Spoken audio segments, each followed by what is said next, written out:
اگر خدا کوئی نظام نہ دیتا تو یہ امت کے ساتھ زیادتی ہے کہ ہمیں بولا جائے کہ راہ ہدایت پہ چلو، جنت کے راستے پہ چلو، مسلمان بنو، نیک بنو، صالح بنو، لیکن خدا مجھے کوئی نظام نہ دے اور پھر میں ایسے نظاموں میں جکڑ جاؤں جہاں میں اتنا مجبور ہو جاؤں کہ اسکول بھی ان کا ہو، ایجوکیشن کا سلیبس بھی ان کا ہو، ٹی وی بھی ان کا ہو، میڈیا بھی ان کا ہو، سب کچھ ان کا ہو، تو اس نظام میں میرا بچہ نیک کیسے بنے؟ میں امام زمانہ کے لیے کس طرح وہ زمینہ فراہم کروں کہ امام زمانہ کے ظہور کریں، جبکہ علل اعلان خدا یہ کہے کہ یرثھا الا عبادی الصالحین، یہ ہمارا تم سے پکا وعدہ ہے کہ زمین کے وارث ہم عباد الصالحین کو بنائیں گے۔ امام کا لقب بھی کیا ہے؟ یا ابا صالح المہدی، ابا صالح۔ اب یہ صالحین جمع کہاں سے ہیں؟ کبھی سنتے ہیں 313 پورے اکثر نقاط عالم سے، یہ 313 ہیں کون؟ یہ وہ نمائندگان امام ہیں کہ امام زمانہ جب ظہور فرمائیں گے، آپ بول سکتے ہیں یہ وکلاء امام زمانہ ہیں کہ ہر شہر میں جائیں گے، ہر ملک میں ایک امام کا نمائندہ، آرگنائزیشنز بنائیں گے، ایک نیٹ ورک بچھائیں گے، لیکن غیبت امام ایک سوچ کے جناب ہاتھ پہ ہاتھ رکھ کے بیٹھے رہو، حاکم امام ہوگا، ہمیں کچھ کرنے کا حق نہیں ہے۔ بنانا بھی چاہتے ہیں تو یہ گویا ہمیں حکومت بنا رہے ہیں، کس کے مقابلے میں؟ امام زمانہ کے مقابلے میں، کیونکہ قیام ہونا ہے تو ظہور کے بعد ہونا ہے، اس سے پہلے کوئی قیام نہیں ہونا۔ یہ وہ سوچ تھی جس نے پورے معاشرے کو فلج کر دیا، پورے معاشرے کو شل کر دیا۔ وہی سوچ تو ہمارے برادران اہل سنت کی 1400 سال سے ایک سوچ حاکم ہے کہ حاکم اگر فاسق ہو، فاجر ہو، بدعتی ہو، کیسا بھی ہو، فرمایا اس کی اطاعت ان پر کیا ہے؟ واجب ہے۔ پاکستان میں سب سے پہلے جنہوں نے وقت کے حاکم کے خلاف قیام کیا برادران اہل سنت میں سے وہ لال مسجد والے تھے، جس کو بعد میں مار دیا گیا۔ اور جب اس نے قیام کیا تو کئی مفتیوں نے اسے خط لکھا، جناب یہ کیا کر رہے ہو حاکم کے خلاف؟ ہاں، عوام نکلے، کوئی ڈیموکریسی کو ماننے والا ہے وہ پروٹیسٹ کرتا ہے، کہتا ہے بھائی یہ چیزیں ہماری سمجھ میں نہیں آتی، ہم لبرل ہیں، ہم سیکولر ہیں، ہم تو نکلیں گے، لیکن آپ تو مولانا ہو، آپ تو بخاری اور مسلم کے حافظ ہو، آپ کے یہاں تو صحیح سند احادیث موجود ہیں۔ یہ زکوٰۃ کی کٹوتی ہو کے کس کے جیب میں جاتی ہے؟ وقت کے حاکم کے پاس۔ حاکم کون ہے؟ اولی الامر، زکوٰۃ اولی الامر کو جائے گی، تو اطاعت اولی الامر کی ہر کسی میں یہ جرت ہی نہیں کی کہ حاکموں کے خلاف قیام کرے۔ کیوں جناب قیام کیا جناب مختار نے؟ کیوں جناب زید کے مقابلے میں اٹھے؟ قیام کیا۔ تاریخ میں جتنے قیام آپ دیکھتے ہو وہ قیام آپ کو کسی نہ کسی طریقے سے ان کی کڑی اہل بیت علیہ الصلوۃ والسلام سے ملتی ہے۔ وہ زیدیہ ہو، امام حسین کو مانتے ہیں، وہ اثنا عشریہ ہو، جتنے بھی شیعہ نے جو قیام کیے اور مختلف حکومات فتح کی جن کا سخت مقابلہ اہل سنت کے ساتھ، پھر صلاح الدین ایوبی نے اٹیک کیا اور حکومتوں کو ختم کیا۔ صلاح الدین ایوبی کے اٹیک کی وجہ سے شش امامیوں کی دوستی ہوئی کرسچن سے، کیونکہ کامن بڑا نیٹ ورک آف اہل بیت کی معلومات جو ویسٹرن ورلڈ کو ملی، اسی آپ کے کئی ایسے راز کہ نیٹ ورک بنایا کیسے جاتا ہے، یہ ساری چیزیں اگر ان تک پہنچ آوازہ کہ وہ غلط کہانی ہے، تو مکتب اہل بیت کے چاہنے والے ہو نہیں سکتا کہ اہل بیت ہمیں کوئی سسٹم نہ دے کر گئے۔ مشہور ہے جنرل پرویز مشرف نے لال مسجد والے کو بولا تھا کہ بھائی تم اپنی کتابوں میں پڑھاتے ہو کہ اولو الامر کے اگر کوئی قیام کرتا ہے اس کا قتل کیا ہے؟ جائز ہے، تو میں تمہیں مار رہا ہوں کیونکہ تو کس کے مقابلے میں نکلے ہو؟ اولو الامر کے مقابلے میں نکلے ہو۔ وہی تھیوری اپنائی گئی، تبھی آپ کو کسی بھی ملک میں یہ سوچ نہیں پائی جاتی۔ یہ سوچ کہاں ہے؟ اہل بیت کے چاہنے والوں کی۔ یہ وہ نیٹ ورک ہے جس نے سوچ کو جنم دیا۔ کانسیپٹ آف جلوس، کہ تمہاری نسلوں کی رگوں میں، ان کی فطرتوں میں یہ چیز ڈالی جاتی ہے کہ یزید کے خلاف تم نے نکلنا ہے۔ ہاں، سمبلک ایک حرکت ہے کہ وہ یزید جو پرانا تھا اس پہ لعنت بھیجو، اس سے تمہیں کوئی خطرہ ہے نہیں ویسے، کیونکہ وہ مر چکا ہے۔ مرے ہوئے سے زندوں کو خطرہ نہیں ہوتا ہے، لیکن ایک تھیوری ہے، ایک آئیڈیالوجی ہے کہ مولا حسین کاش میں کربلا میں ہوتا تو اپنی جان آپ کو قربان کرتا۔ سب کو پتا میں کربلا میں ہوں ہی نہیں، یہ میں بولتا کیوں ہے کاش میں کربلا میں ہوتا؟ مطلب کبھی بھی ایسا کوئی وقت آیا، کسی مصلح نے، کسی ذہین نے مجھے یہ موقع فراہم کیا کہ یزید جیسا کوئی بدبخت بدکردار مسلمانوں پہ ظلم کرے یا کہیں پر بھی ظلم ہو جائے تو میں کروں گا مولا، میں قیام کروں گا اور مدد کروں گا، تاکہ یہ جذبہ ان کی پیدا ہو جائے۔ دوسری چیز، امامت کا اعلان جو کیا وہ نماز جماعت میں کیا۔ یہ بہت اہم ٹاپک ہے، نماز جماعت۔ انما ولیکم اللہ ورسولہ والذین آمنوا الذین یقیمون الصلاۃ ویؤتون الزکاۃ۔ حالت رکوع میں زکات دیتا ہوا نظر آ جائے، حالت سجدہ نہیں، حالت رکوع میں۔ کون ہے رکوع کرنے والے جن کے ساتھ میں نے ملنا ہے؟ اعلان کیا سورہ مائدہ میں، جس نے حالت ابی طالب بارہا کا اقیم الصلاۃ اقیم الصلاۃ اقیم الصلاۃ، نماز قائم کر۔ یہ کس ساتھ تنہا عن الفحشاء منکر؟ آج ایک مومن بتائے کہ نماز نے مجھے گناہ سے بچا دیا مولانا۔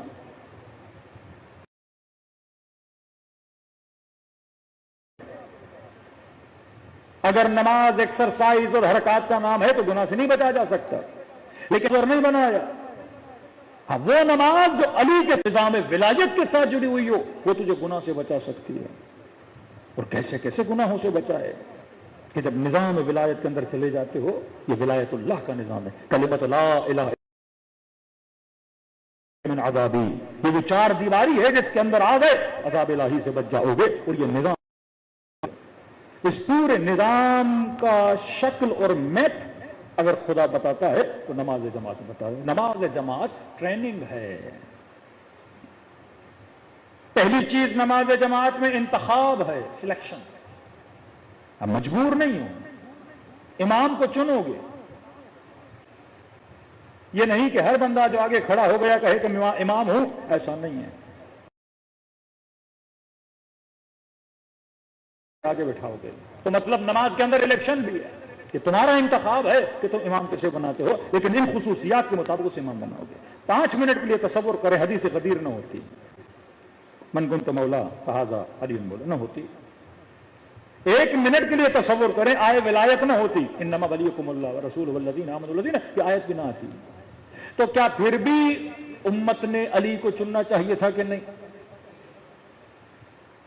آیتیں تو تائید کے لیے آئی ہیں نا، لیکن سارے مسلمانوں کو بٹھاؤ، بولو نہ کوئی آیت غدیر ہے نہ کوئی آیت ولایت ہے، کچھ بھی ایسا نہیں ہے۔ سارے افراد کو جمع کرو، بیچ میں ایک امیر المومنین بھی بٹھا دو، علی کو چنیں گی، کیونکہ علم میں زیادہ، زہد میں زیادہ، تقوی میں زیادہ، حکمت میں زیادہ۔ اگر کوئی آیت نہ بھی ہو پھر بھی انسان کو کس کے در پہ جانا چاہیے؟ امیر المومنین کے در پہ، کیونکہ ایک اصلح ترین شخص اگر کسی معاشرے کو چلا سکتا تھا علم کے اعتبار سے، زہد کے اعتبار سے، شجاعت کے اعتبار سے، امیر المومنین تھے۔ بارہا وقت خلیفہ کہہ چکا، لولا علی لہلک فلاں، لولا علی لہلک فلاں، علی نہ ہوتے میں ہلاک ہو جاتا۔ کتنی مرتبہ سزائیں دی گئی، امیر المومنین نے آ کے صحیح کام کیے۔ کتنی مرتبہ غلط فیصلے لیے گئے، امیر المومنین نے آ کے صحیح کیے۔ تیسری خلافت میں امیر المؤمنین نے معاشرے کو فساد اور تفرقے سے بچانے کے لیے اتنی حمایت کی تیسرے خلیفے کی کہ مولانا نہج البلاغہ فرماتے ہیں کہ میں نے اتنی اس کی سپورٹ کی، علی کو خوف ہو گیا لوگ اس کے اعمال کو میرے گلے میں نہ ڈال دیں۔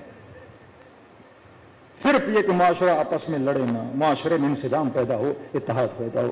اب کیسے ممکن ہے مولا ایک غیر شیعی معاشرے کے لیے اتنی محنت کر رہے ہیں اور اہل بیت ایک شیعہ معاشرے کے لیے ہمیں ایک نظام دے کر نہ جائیں؟ اس نظام کا روڈ میپ جو دیا وہ نماز میں دیا۔ پہلا نماز میں سلیکشن ہے، آپ خود چنو گے پیش امام کیسا ہونا چاہیے، عادل ہو، حلال زادہ ہو، لوگوں کا خیال کرنے والا ہو، ایسا پیش امام نہ پیچھے بوڑھے کھڑے ہیں اور جناب نے 180 کی سپیڈ پکڑی ہوئی ہے۔ مزاج سمجھے عوام کا، پیش امام کا اور عوام کا آپس میں ربط تو امام اگر غلطی کرے، امام سے مراد پیش امام، امام معصوم نہیں، پیش امام اگر غلطی کرے تو مامومین کا کام ہے اسے سمجھائیں۔ تیسری رکعت میں تشہد نہیں پڑھنا، چوتھی میں پڑھنا ہے، غلطی سے پڑھنا شروع ہو جائے، پیچھے والوں سے آواز دیں گے یا اللہ جناب حول اللہ، کھڑے ہو جائیے، آپ بھول گئے ہیں۔ معاشرہ انتخاب کرے گا، انتخاب کر دیا، مطلب شیعہ معاشرہ بغیر رہبر کے سروائیو نہیں کر سکتا۔ شیعہ معاشرے میں انتخاب اور رہبر بہت ضروری ہے، جو عوام کا خیال بھی کرے، عوام کے مزاج کو بھی سمجھے۔ 20,000 کا مجمع ہے، اس کو ساتھ لے کر چلے، اور پیش امام کے ساتھ ایک مکبر ہے جو عوام کو خبر دیتا ہے کہ اب رکوع میں جانا ہے، اب سجدے میں جانا ہے۔ اب ظاہر 20,000 عوام امام کو سن تو نہیں پا رہی نا، ساتھ میں ایک مکبر رکھا گیا جو کہے گا اللہ اکبر، عوام کھڑی ہوگی، اللہ اکبر، عوام رکوع میں جائے گی۔ ان کے درمیان کیا پیدا کرے گا؟ نظم کو پیدا کرے گا۔ تو ایک سلیکشن، دوسرا مکبر، تیسرا نظم ہے۔ شیعو اگر تمہارے اندر نظم نہیں ہے تم اس نیٹ ورک کو نہیں چلا سکتے۔ کوئی بھی آرگنائزیشن بغیر نظم کے چل نہیں سکتی۔ آرگنائزیشن کسے کہتے ہیں؟ یہ تسبیح کے دانے کی طرح ہوتی ہے۔ دیکھیے 100 دانے ہیں تسبیح کے، ان 100 دانوں کو کس نے جوڑا ہے آپس میں؟ دھاگے نے۔ دھاگے کو کاٹو تو 100 دانے، کوئی ادھر جائے گا کوئی ادھر جائے گا۔ یہ نظام ولایت اس دھاگے کا نام ہے، جس میں ایک ایک دانہ آتا ہے اور تسبیح کی طرح ایک نظم پیدا کرتا ہے۔ دشمن کیا چاہ رہا ہے کہ اس دھاگے کو کاٹے۔ دھاگا کون ہے؟ وہ معاشرے کی رہبریت، وہ معاشرے کی لیڈرشپ، وہ معاشرے کی قیادت۔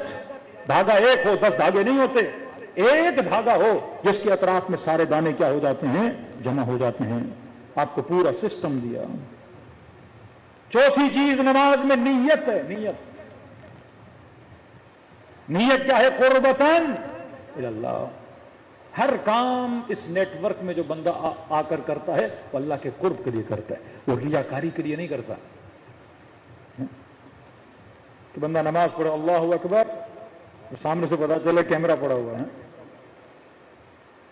ایران میں ہم ٹی وی دیکھ رہے تھے، وہ حرم جناب معصومہ میں، تو ایک بندہ قنوت میں تھا، اچانک اس کی نگاہ پڑی کہ وہ ٹی وی والے بھی دیکھ رہے ہیں، تو قنوت میں کھڑے ہو کے اس نے وکٹری کا نشان بھی بنا دیا۔ تو جس نماز میں ریاکاری ہو وہ نماز کیا ہے؟ باطل ہے۔ کوئی نماز پڑھے اللہ اکبر کرے، گردن تھوڑی ٹیڑھی کر دے، شکل ایسی بنا،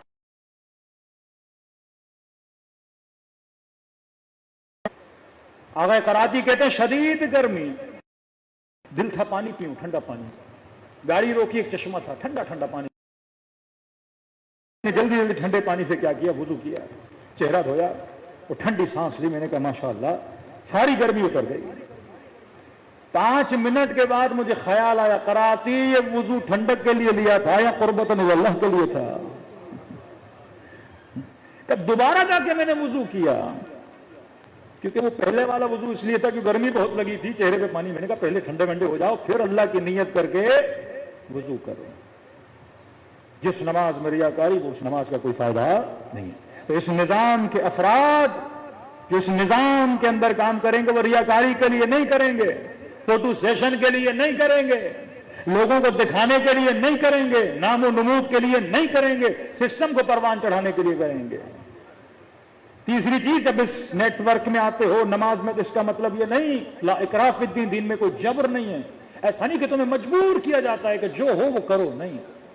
اب مجبور ہو سورہ حمد اور قل واللہ میں، یہ تمہیں نہیں پڑھنی۔ اس کے علاوہ جو بھی ذکر رکوع ہے وہ تم کر سکتے ہو، جو دعائے قنوت ہے، تم آزاد ہو، اپنے کاموں میں آزاد ہو، لیکن تمہاری حرکتیں، حرکت سے مراد تمہارا موشن، تمہاری ایکٹیویٹیز، تمہاری موومنٹ، یہ یکسو ہونی چاہیے۔ موومنٹ میں فرق نہیں ہونا چاہیے۔ تم نے انا انزلنا وہ فی لیلۃ القدر معذرت کے ساتھ ربنا آتنا فی الدنیا حسنہ پڑھنا ہے، اس نے لا الہ سبحانک انی کنت من الظالمین پڑھنا ہے، اس نے اللہم کل ولیک پڑھنا ہے، جس کا جو دل کرے دعا پڑھو، لیکن نظم ایک ہونا چاہیے۔ وہ قنوت میں تو تم بھی قنوت میں، وہ رکوع میں تو تم بھی رکوع میں، وہ سجدے میں تو تم بھی سجدے میں۔ اب سجدے کے اضافی ذکر جس کا جو دل ہے وہ کرے، اس میں کوئی روک تھام نہیں ہے، اس میں آزادی ہے، لیکن تمہاری جو موومنٹ ہے وہ ایک طریقے سے ہونی چاہیے۔ کوئی بندہ کہے کہ میں اس حلقے سے نکل کے اپنا کوئی الگ سرکل بناتا ہوں، یہ سسٹم کا دشمن بن جاتا ہے۔ 10 سسٹم بناؤ گے کوئی فائدہ نہیں ہے، دشمن ایک ایک کر کے تمہیں مار دے گا، لیکن اگر ایک سسٹم کے اندر رہو گے تو دشمن تمہارا بال بھی بھیگا نہیں کر سکتا۔ صلوات پڑھو محمد علی محمد پہ۔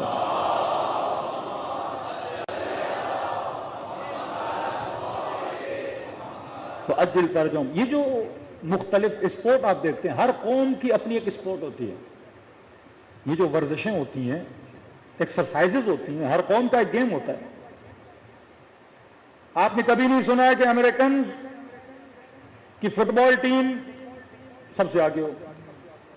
امریکن فٹ بال پسند نہیں کرتے، جتنی ٹیمیں ہیں آپ کو یورپ کی نظر آتی ہیں۔ امریکنز کون سا فٹ بال کھیلتے ہیں؟ وہ ہاتھ والا جو ہوتا ہے، سوکر ٹائپ، اس میں مار کٹائی ہوتی ہے، سخت گیم ہوتا ہے۔ یا رگبی والا گیم کھیلتے ہیں، دیکھیں گے آپ نے انٹرنیٹ پہ، ایک دوسرے کو مارنا، اس کو پکڑنا، اس کو گھسے، ان کے مزاج میں لڑنا ہے۔ وہ قوم ہی ایسی ہے جن کے مزاج میں کیا لڑنا ہے، ان کو ویسا گیم کیا ہے پسند آتا ہے۔ کسی بھی ملک سے انبن ہوتی ہے فوراً وہ لڑنا شروع کر دیتے ہیں، کیونکہ ان کے مزاج میں یہ چیز ہے۔ پاکستانی انڈین لاگ کر دیں، فٹ بال نہیں کھیل پاتے۔ ان کو کون سا گیم پسند ہے؟ کرکٹ پسند ہے۔ ایک بیٹسمین آگے ہوگا کہے گا میں نے یہ ساری سینچریز بنانی ہے، باقی ساری نہیں کرنا کہ امام جماعت اتنا آہستہ کیوں پڑھ رہے ہیں، ان کو ذرا تیز پڑھنا چاہیے۔ یعنی تحمل کر، صبر کر۔ جب جماعت کے ساتھ کھڑے ہو تو امام جھکے گا تو جھکو گے، امام سجدے میں جائے گا تو سجدے میں جاؤ گے۔ اب بچپن سے جب ٹریننگ ہوگی اس کے اندر تحمل پیدا ہوگا، طمأنینہ پیدا ہوگا، یہ پھر اس نیٹ ورک کے ساتھ چلنے کی صلاحیت پیدا کروائے گا، ورنہ تو اس نیٹ ورک میں آ ہی نہیں سکتے۔ کربلا میں جتنے امام حسین کے ساتھ اصحاب ہیں، اولاد ہیں، بھائی ہیں، کوئی شکایت نہیں کر رہا، مشورے اپنی جگہ پہ۔ مولا میدان میں جانا ہے، عباس اب اجازت نہیں ہے، جی میرے آقا۔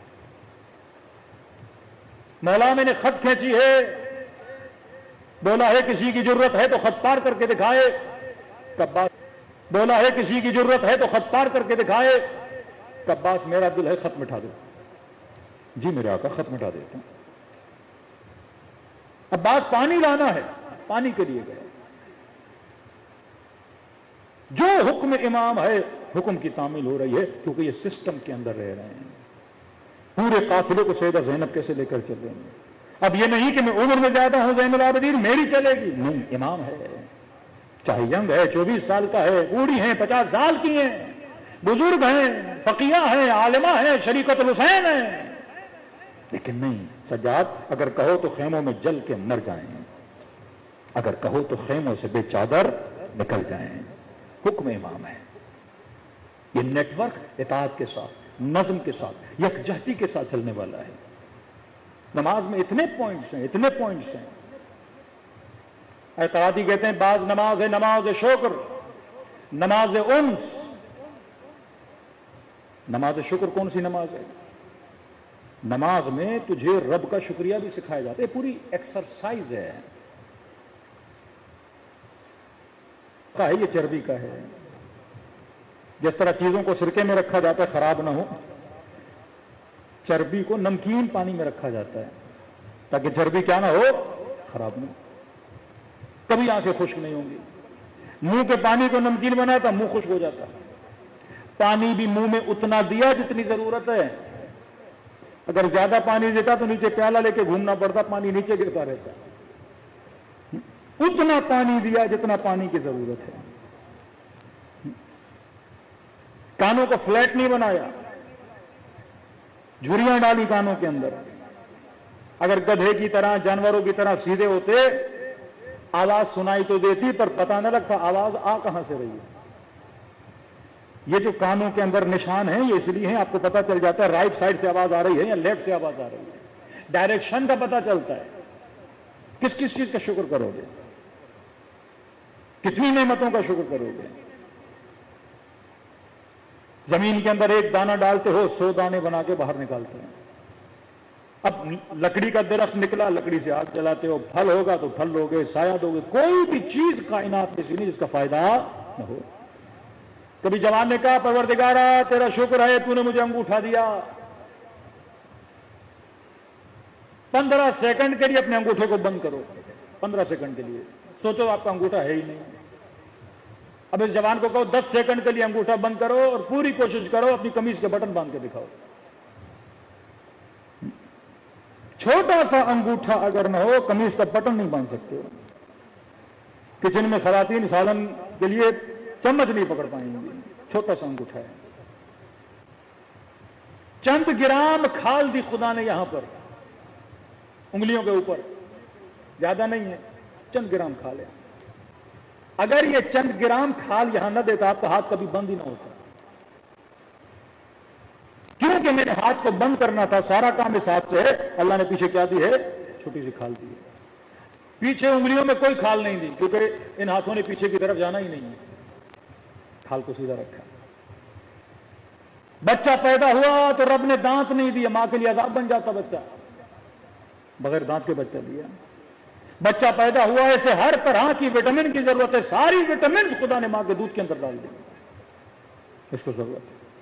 چھوٹا بچہ ہے اسے عقل نہیں دی کہ اگر عقل مند ہوتا اپنے کپڑوں کو نجس کرتا، بار بار ماں کے سامنے شرمندہ ہوتا ہے. اب نجس بھی ہوتا ہے، ہنس رہا ہوتا ہے، پرواہ نہیں اس کو. کون سی چیز رب نے کہاں دینی ہے، کس چیز کو کہاں رکھنا ہے، وہ دقائق. یہ نماز شکر ہے کہ خدا تیرا شکر ادا کرنے آیا ہوں کہ تو نے ہر چیز کے اندر کیا پیدا کیا ہے؟ نظم پیدا کیا ہے. یہ وہ نظام ولایت ہے جس کے بندے شاکر ہوتے ہیں، جن کے دلوں میں انس ہوتا ہے پروردگار عالم کے ساتھ، محبت ہوتی ہے پروردگار عالم کے ساتھ. ہر چیز خدا نے طریقے کے ساتھ، نظم کے ساتھ دی ہے. ایک پانی کا گلاس بھی کوئی آپ کو دیتا ہے، آپ کیا بولتے ہو؟ انگلش میں بولیں تو تھینکس بولتے ہو، اردو میں شکریہ بولتے ہو. جس رب نے اتنی نعمتیں دیں، بندہ 2 رکعت نماز پڑھنے کے لیے اس کا شکریہ ادا کرنے کے لیے نہ آئے.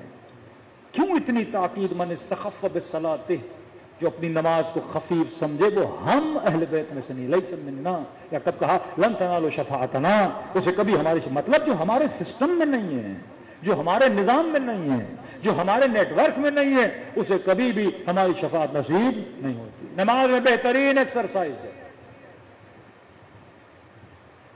اور میں ہمارے شیعہ دن میں 51 رکعت نماز پڑھتے، مور دین 50 رکعت. ہم تو 17 پہ رک جاتے ہیں.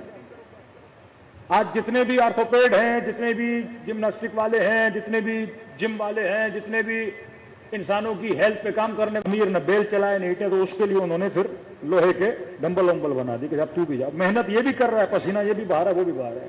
فرق یہ ہے کہ مزدور محنت کر کے پیسہ کماتا ہے، یہ پیسہ دے کے فری میں ڈمبل اٹھاتا ہے، فری میں اٹھاتا ہے. اب انسان 5 منٹ کے لیے سوچے کم از کم 50 منٹس ایکسرسائز کرنی ہے. آج کسی آرتھوپیڈ کو لائیے، کمر کا درد ہے، گھٹنے کا درد ہے، مسلس کا ایشو ہے، کہتے ہیں جا ایکسرسائز کر. اگر اللہ کی ایکسرسائز میں نہیں آؤ گے تو جم بھیجے گا آپ کو. دنیا کی بہترین ایکسرسائز کون سی ہے؟ جا کے ڈاکٹر سے پوچھیے. باڈی کو اسٹریچ کرنا. کبھی دیکھا کوئی کتا جم جائے؟ اب جم جانا بری بات نہیں ہے کہ مولانا کتے نہیں جا رہے، تو مثال دے رہا ہوں. کوئی جانور دیکھا وہ جم جائے؟ مطلب کوئی پراپر خاص ایکسرسائز کرے. لیکن ہم سے زیادہ طاقتور ہوتے ہیں، مسلس بڑے ان کے اچھے ہوتے ہیں. وجہ آپ نے دیکھا ہوگا جانور بڑی نیند کرنے کے بعد کیا لیتا ہے؟ انگڑائی لیتا ہے. اسپیشلی پاکستان میں کتے بہت ہیں، تو وہ باڈی کو کیا کرتے ہیں؟ اسٹریچ کرتے ہیں. بہترین ایکسرسائز باڈی کو اسٹریچ کرنا، کھچاؤ پیدا کرنا. اور نماز کے مستحبات میں آؤ گے کہ جب رکوع میں جاتے ہو تو کمر کیا ہو؟ سیدھی ہو. گھٹنے کیا ہو؟ آپ کے گھٹنے اسٹریچ ہوتے ہیں، کمر سیدھی ہوتی ہے. سجدہ جاؤ تو سجدہ لمبا ہونا چاہیے. کہ اس طرح ہاتھ نہیں رکھو جس طرح جانور رکھتا ہے اپنے ہاتھ، یا بکری رکھتی ہے.